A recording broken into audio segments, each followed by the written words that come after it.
Hello guys, welcome to another session on answer writing program. So here I'll be giving you a question from the chapter of stratification, and then we will look at the solution also. Okay, so let me share the question here. So see, it's a straightforward question.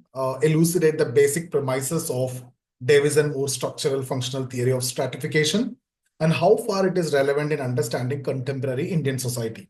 So we have done this in detail about all these theories on stratification. So I presume that you already know this, and then you are attending the session for the value addition only. So we will quickly go through, and towards the end, we will also look at the other perspective on stratification also. Okay, so here it's very clear. It's a structural functional theory, and you know the arguments. So whenever you talk about this theory, you need to discuss about this theory in terms of certain propositions which has been made by Davis and Moore, right? And he is highlighting the functional aspect of stratification, and then that's not the end of the theory. Then he will be after he is giving this theory, there are some criticism by Melvin Tumin.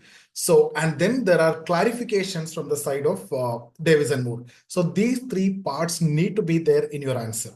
So Davis and Moore's argument, the propositions, and then Melvin Tumin criticism, and the clarifications of Davis and Moore. So all those things we have discussed. So I'll quickly take you through all these, and then you can discuss the criticism or critical analysis. When you discuss that, you can discuss it by using marks.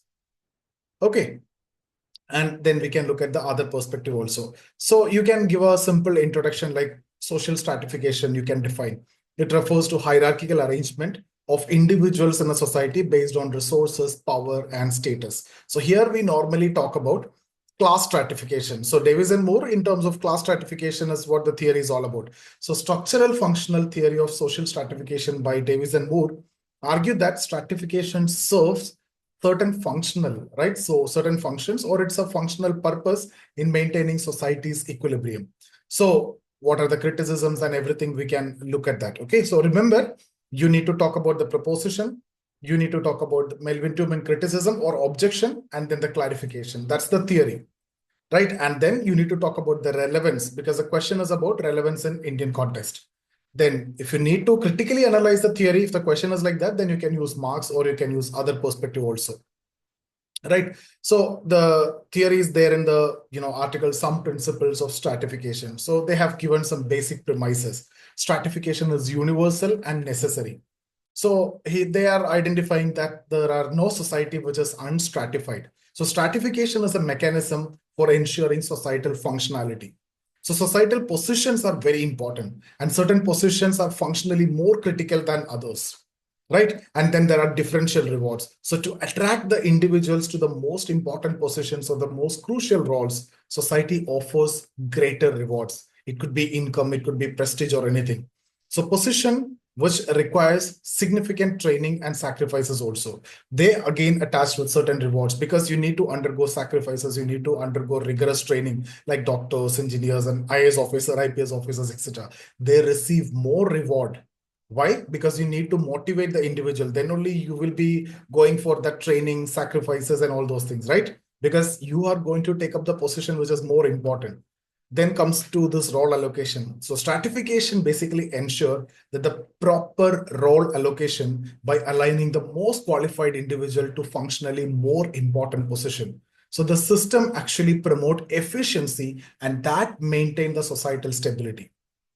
And remember, they are talking about the talent. Talent is scarce. So Davis and Moore, in fact, assert that the talent and the skills are very much limited in any society. So that is actually necessitating a reward structure which is required to cultivate and utilize the talent effectively. And you need to motivate people to go for, training and sacrifices. So for them, stratification basically ensures functional harmony. So stratification is seen as a tool to allocate resources and roles to ensure societal progress and functionality. So in simple terms, if I need to put forward this, the proposition, they are saying that the society, any society you take, it is made up of certain positions. And some of the positions are functionally more important than others. And these functionally more important positions need to be filled with the most talented people.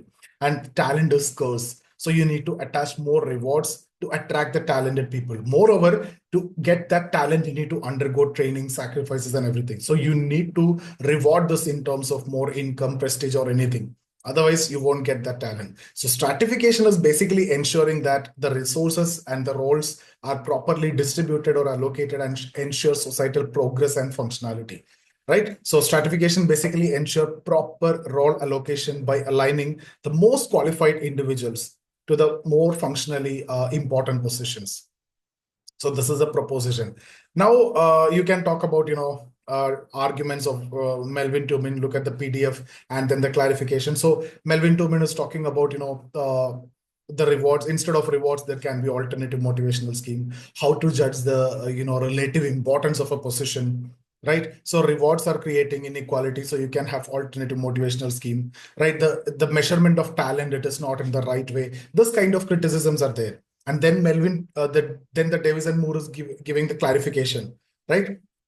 See, it's difficult to judge the relative importance of position, but it's not, impossible. There are different ways in which you can do that. To the degree to which one position is dependent on the others, the one position is, more significant, or uniqueness of one position. In this way, you can judge the relative importance.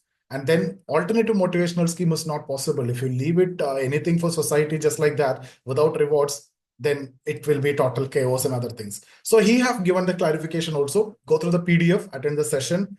You can do that. So we have discussed everything in detail. Apart from that, see, he's overemphasizing on meritocracy. The theory that if you see, the theory basically assumes that stratification is based on merit and overlook the structural inequalities like various other factors like race, gender, caste, etc. Then ignore the power dynamics. So again, you can talk about Melvin Tumin here. They argue that the stratification often benefit the power elite, and that's actually perpetuating the inequalities rather than ensuring the functionality in society. And then limited applicability to ascription-based societies. Of course, this is a class-based society. His explanation is valid. So society is based on caste. It's not valid. The theory is most applicable to achievement-oriented Western societies. It does not align with ascriptive system like caste system in India. And then the elite self-recruitment and other criticism. So social mobility, if you see, is often hindered as elites use their power to perpetuate their dominance, undermining the meritocratic ideal. Talk about elite self-recruitment. And then exploitation and inequality. Stratification often lead to exploitation, compartmentalization, where the powerful group monopolize the resources, and that's actually depriving others of opportunities for upward mobility. And you are enjoying all these benefits, the rewards and everything.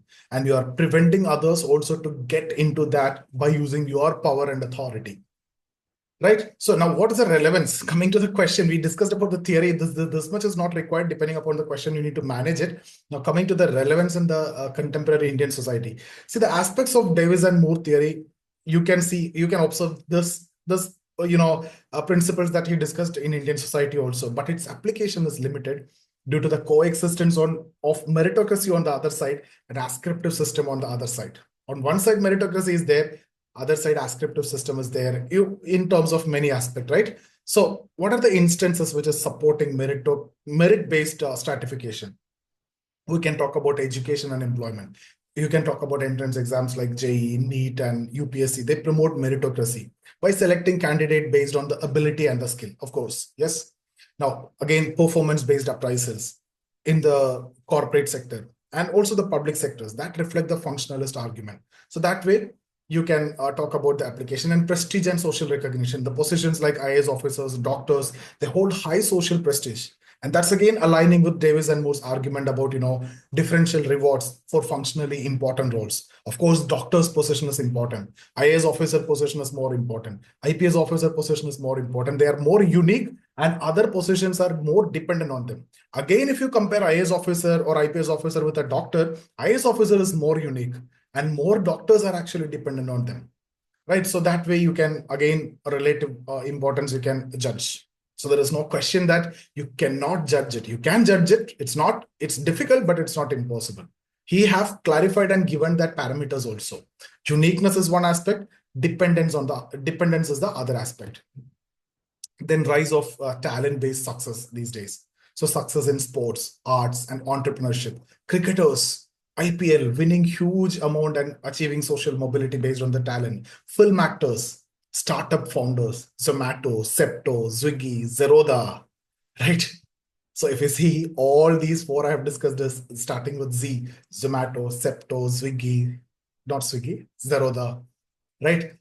All these demonstrate the emphasis on skills and performance. Now, instances where ascriptive preferences are coming, because we are talking about Indian society. So here you talk about caste and family legacy. Caste-based occupation still persist. Caste-based discrimination still persist. That is actually limiting the social mobility.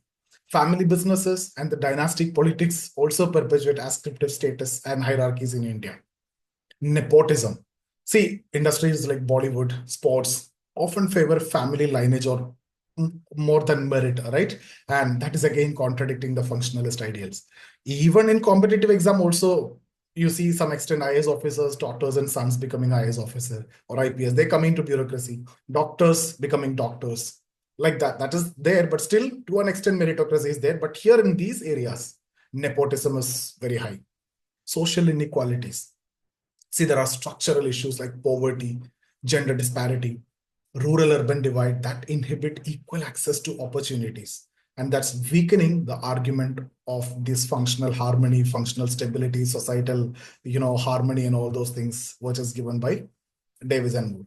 Again, reservation policy. That's a unique case that you can again discuss. So reservation policy actually reflect a blend of ascription and merit.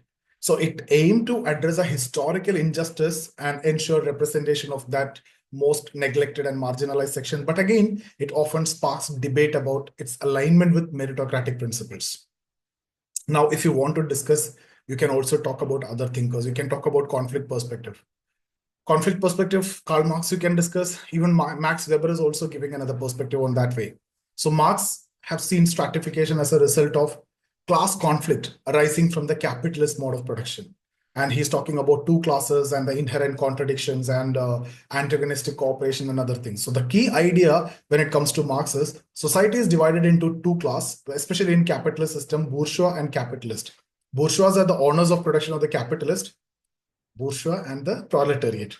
The proletariat are the laborers or the workers. So capitalist and the workers, bourgeois, the proletariat, owners of production, non-owners, right? And haves and have-nots, upper class and lower class. What way? By mistake, I told bourgeois and capitalist. It's actually the bourgeois and proletariat, capitalist and workers. So stratification, in fact, perpetuates that inequality where the ruling class exploit the working class.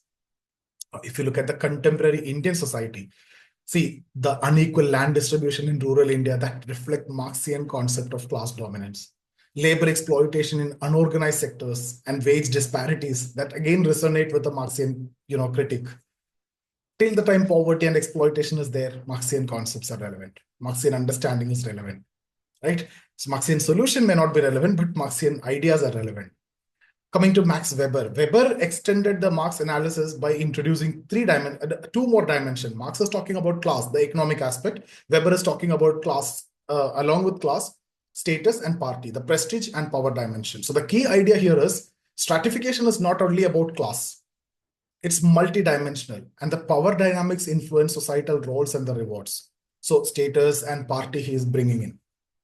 And if you want to compare it with India society, you can talk about Andre Bette's understanding, exact replica of Max Weber's idea, right? So the caste system demonstrates Weber's emphasis on caste status group, and the political parties and influence in policy making reflect Weber's dimension of power. Talk about Andre Bette also, if required, if the question demands that. In this question, it is not required at this point of time, but I'm trying to add some more points here to benefit you in case if it is missing in your notes. Again, Melvin Tumin, that we discussed already. Tumin argued that the stratification often hinders social mobility rather than promoting it. And he is arguing for alternative motivational scheme also. So the main criticism here is functional importance of roles as subjective and culturally defined. Unequal access to opportunities actually restrict the talent from emerging from the lower strata. So what's the relevance in India? It's very much relevant, actually. The caste system restrict access to education and employment opportunities for marginalized communities, validating Tumin's critique. Again, you can talk about gender disparity, the patriarchal society, again, limiting the women's mobility. Okay, so again, coming to Peri Bourdieu, cultural capital, you can discuss. So Bourdieu basically emphasized that the stratification is maintained through cultural capital, like skills, knowledge, and behaviors passed down through families. And the key idea here is actually, based on the access to cultural resources that perpetuates inequality. So the dominant class control the cultural and educational system that perpetuate that inequality. So how can you apply that in the contemporary Indian context? You can talk about elite schools and universities that disproportionately cater to the economically privileged groups, and the cultural expectations such as a fluency in English that when we talk, that create barriers for individuals from rural and the marginalized background to achieve that mobility. Then concept of Antonio Gramsci, the hegemony, cultural hegemony, that you can discuss, where the dominant group maintain control by shaping ideologies that justify inequality. And the key idea here is stratification is basically normalized through the cultural institutions like education, media, religion, etc. And how to apply this in the contemporary Indian context, if you see the media, the political narratives, they often normalize the economic inequality and caste hierarchy and treat it normal. Right? Again, cultural reinforcement of caste endogamy that perpetuate again the stratification. So why caste is still existing despite all these efforts is that it's because of this endogamy is one thing, reservation is another thing. These are the two reasons. Still endogamy is practiced, marriage and reservation. If you look at the feminist perspective again, you can talk about Sylvia Valby, you can talk about Anne Oakley. We discussed a lot about these two, and you can market them like anything if you get a question and where you can apply the feminist, perspective. So again, they criticize this by saying that they ignore the gender-based stratification. So patriarchy, in fact, as a form of stratification that marginalizes women in terms of wages, education, representation, and so on and so forth. You can add whatever you want. Stratification is deeply gendered, and that's intersecting with other forms of inequality like class, caste, etc. Kimberly Crochet, you can talk about, right? The intersectionality concept we discussed in many areas. Kimberly can show.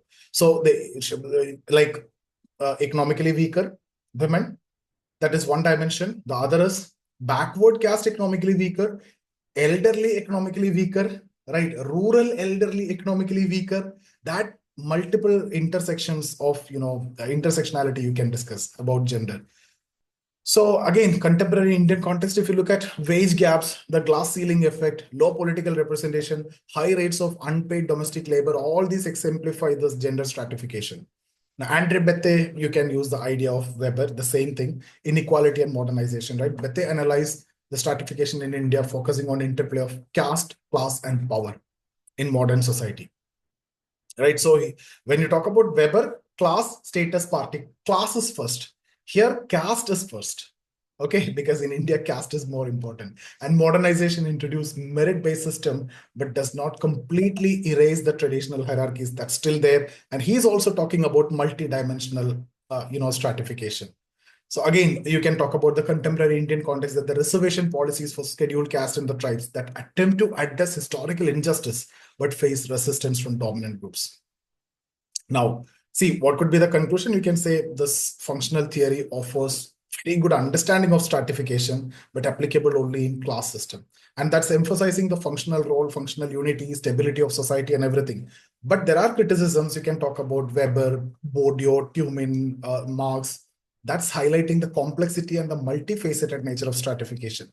So Indian context, if you take the coexistence of merit-based system and the ascriptive hierarchies, that underscores the limitations of a purely functionalist approach. You cannot completely understand by using, Davis and Moore theory. So a comprehensive analysis, which is incorporating both functional and conflict perspective, is very much essential to address the realities of stratification in the contemporary Indian society. So this is how you are going to answer the question. So I hope you got some valid points. If you are looking for any sociology test series or the course or mentorship, you can get in touch with us. The details are given in the description. Download the PDF and go through that. Everything which is missing I've added over there, so you can check out that and add to your notes. Guys, if you like the video, share it with your friends also. So see you in the next video. Thank you so much.